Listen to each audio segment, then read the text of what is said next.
We're not hiding anything, we're not making false allegations, we're literally painting, doing the floor and putting furniture in a house to put it in its best light. Essentially, you're wrapping up a story of the people that have lived there and you're actually helping them create their new chapter. There's layers in everything, which I absolutely love. Everybody has a story and it's fascinating. And it also correlates to commercial spaces too. Every brand like we're talking about today has a story. So to be able to actually create that, to be approachable to your customers is massive. Welcome to episode 111 of Be The Drop, a weekly podcast that helps you become a top communicator by sharing stories from people who are influential in their field. I'm Amelia Veal, Director at Narrative Marketing and firm believer in the superpower of storytelling. Interior design has been linked to business success with a connection to improved sales and staff productivity. It considers the overall look and aesthetics of a space and the feeling this creates to ultimately shape the story that these feelings convey. With a career spanning over 19 years, Jacqui Dunn has become a trusted name for interior design projects in Adelaide. A co-founder of the travelling Stylist, an interior design and styling firm, Jacqui is also a presenter on the Channel 9 TV show Outdoors Indoors. In today's episode of Be The Drop, Jacqui talks about how to use interior design to tell your business story. She discusses why the journey is most important when styling homes, and Jacqui shares lessons learnt in building her business. This is Jacqui's version of Be The Drop. Do you want more communication insights? Then jump onto Facebook and join me and my community of brand storytelling superheroes. It's absolutely free to join and we share a range of helpful storytelling resources. So if this sounds like your kind of group, head over to Facebook and join the brand storytelling superheroes.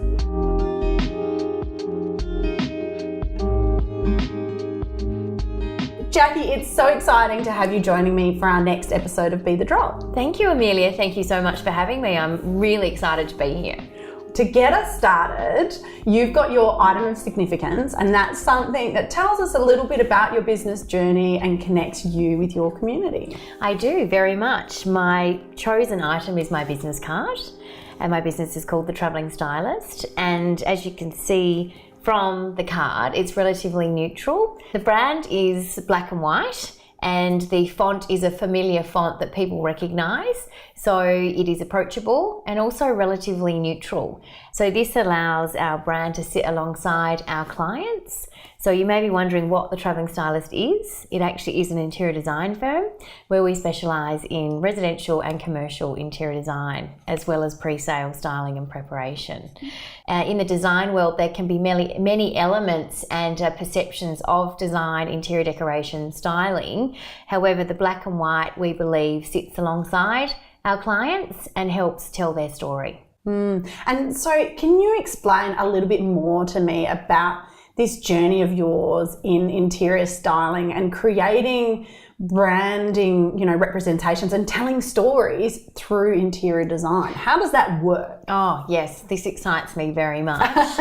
So to break it down, for instance, say you're doing a residential project, you go into the property and you see people are where they're at and they've got you in to transform their space to where they want to be. So it's actually the most exciting thing for me is the journey from that day moving forward. And it particularly is increasing, and an exciting area is commercial interior design. It has been proven that there is more productivity in the workplace when design is considered.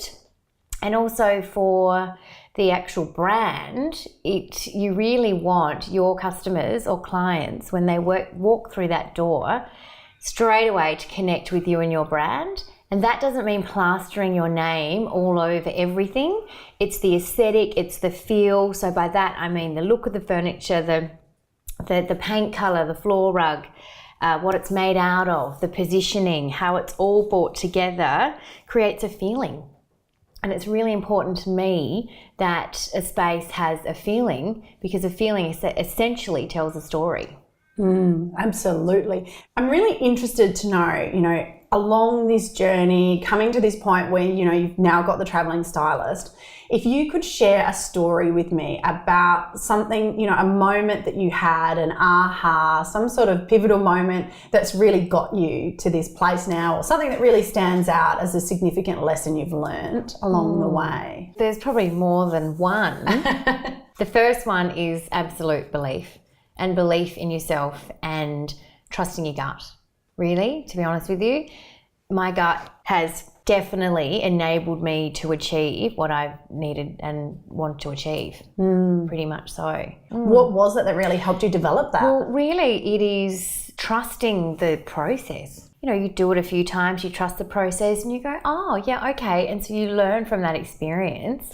And then the times where I didn't listen to it, and I'm like, oh, okay, work that one out. Whoops-a-daisy, I'll try again. So that's another thing. You never stop learning. Never, ever, ever. My grandma said to me when I was a little girl, she said, Jacqui, you never stop learning. And she was 87, and she's like, I've never stopped learning. So I think that's a beautiful, beautiful mindset to have. And it gives you a sense of wonder and excitement. If there's new things to learn, then, you're never going to have the same day. As part of your journey through the traveling stylist, you also now have a segment on Outdoors Indoors on Channel 9 TV. I do. So how did that come about? So that came about, actually, it's a bit of a funny story behind that. I was approached by the producer of the show, or my name was put forward to him. So he contacted me and we had a meeting and talked about this new lifestyle show, and basically I sent through a very quick show reel. It was a bit of a funny day, actually, when I did that. I was fitting out an apartment in the city, and the table had gone missing and didn't turn up, and I was just like, this is crazy. However, I said to my photographer, can you just quickly shoot a quick show reel, and sent it off to Kim. And it was funny because later he'd said to me, I only found out just not that long ago, someone said, oh, how did you find Jacqui? And he said, I saw the show reel and I saw in her eyes that she had this huge sparkle and passion for what she does. And he says he often does that with people. He'll look at their eyes and go, because your eyes tell a story, don't they? And one thing I will say I've learned on telly is that TV is that you cannot hide anything. So you need to be fully present. Has that experience on TV changed your approach within business? It's probably, I think it's a confidence thing. When you're on telly, it is filming, rain, hail or shine. There's no stopping. And quite often, you'll need to ad-lib, albeit it's not filmed live, but we have guests that are on the show, so you need to make them feel comfortable. It has given me the confidence to actually also stand up for the client and myself. So one example that I have had in the past is where I've had a client and you're giving your professional advice and the client might not agree, and that's okay. And if it's not a good vibe, I did recently have a client where I just politely said, I don't think, I'm not sure that the energy is great here. So if that's sort of not going to change, perhaps I could recommend somebody else for you, and you're not going to enjoy it, or I'm not going to enjoy it, perhaps I can recommend somebody else. And I just made them politely aware, and they turned around and said, oh yeah, no worries, let's do what you're doing. And once you have gone through processes and things like that, it actually, you go, oh, I can do that, and it's okay. Conflict does not have to be negative. No. And or does it have to be aggressive or not nice? I mean, it's uncomfortable. It's extremely uncomfortable. I often say it's the conversations that you really don't want to have are the ones that you definitely need to have. Definitely, because it's your well-being and your health, really. Yeah, and putting it off doesn't make it go away. No, it does not make it go away at all. And there can be conflict or, negotiation. And as a service-based industry, that can be challenging because it's a price on your time. Exactly. That's exactly right. Have you got any advice around that? Well, I do, in regards to very much so value yourself. I've got to tell you, when I started out in the industry when I was 19, just a wee teenager, I kind of just went, okay, I'm going to charge this hourly rate for my fee all the way back then, and I felt comfortable with that. You can never overcharge and underdeliver. Like, that is just shooting yourself in the foot. It's like over-promising and under-delivering. And it is a field that, you know, is interesting when you are creative, because us creatives, we love what we do, and how lucky are we? It's amazing. So it doesn't feel like work. But you have to really, your business hat, put that on and go, okay, well, my time is worth this. I'm going to put this, this and this into that hour, whether it's an hourly rate or it's a project, and you break it down and go, okay, that section, this section, this section, it is something where you most of all have to value your skill set and your time. And that, everyone gets paid for what they do. And I believe you pay people or employ people who are experts in their field, and that's how you get the job done. And it's enjoyable because people, and I've said this, I've trained a lot of people actually, and I've said to them always, you are in here, people have got you in here to do a service, so don't ever second guess yourself. You're here for that reason, and trust your gut. Trust it. Yeah, I like that point that you made about the fact that just because we love what we do doesn't mean we should do it for free. That's exactly right. You'll have so much fun. Yeah. It's super great. And I do have to tell you again, that's my family. That's my family time. That's my children. So you schedule that in, and the industry that I'm in, there are a lot of hours that go into it's 24/7 when you own your own business. I've had people in the past going, I've done that and I've done all this extra. It's actually not extra for not being paid for. It comes back to you tenfold, because it comes back to your integrity again and your authenticity in business. And we are in the business of transforming spaces and essentially helping people live better. For me, how could there not be anything better than that? You've mentioned working in people's houses in residential interior design. How do people feel when they're bringing you into their house, about letting you loose and what your style will be, and will it reflect theirs? How do people feel about that process? That is a very interesting question, because more often than not, I will go into a property and the client's got me in there, and they'll go, as soon as they open the door, oh, don't look at this is embarrassing, oh, I've got that wall, I don't like it, blah, blah, blah. However, people should never feel judged, because this is actually one of the most exciting parts of the journey, because we're basically taking the first step to transform it. You've used the word transformation a lot. Yes. Is that something, that you think is really pivotal to what you do or central to what you do? I do. People have said before, Jacqui, can you please come and wave your magic wand here? That is amazing. Again, with that comes a huge amount of integrity. We're not hiding anything. We're not, making false allegations. We're literally painting, doing the floor and putting furniture in a house to put it in its best light. And then so essentially you're wrapping up a story of the people that have lived there, and you're actually helping them create their new chapter. There's layers. There's always layers, like people. There's layers in everything, which I absolutely love. Everybody has a story, and it's fascinating. And it also correlates to commercial spaces too. Every brand, like we're talking about today, has a story. So to be able to actually create that, to be approachable to your customers, is massive. So important. So important. I really love this concept you mentioned about telling your story through interior design. Can you give me an example of a recent project that you've done that, just to help us really understand what that means? We're currently working on the Henschke cellar door in the Barossa Valley, and we are just so grateful to be a part of this family's history moving forward. So we have essentially renovated the wall shed. We believe it's a beautiful mix of the past and present, and creates that feeling. When you walk through those doors, you have a connection with the family, with the brand, as soon as you step in the door. So there are some really exciting elements, and you'll have to go there to check them out. Oh, good. Well, something I'd really love to hear from you is, on this journey in building your business, what are the platforms, communication platforms, that you've used to help build your community and tell your story? Brilliant. Okay, so the communication platforms that I have used, obviously we have our socials, which is Instagram, Facebook. Instagram's brilliant for us and very exciting moving forward in the future that we are very much in a creative visual world. So photographs can tell 1,000 words.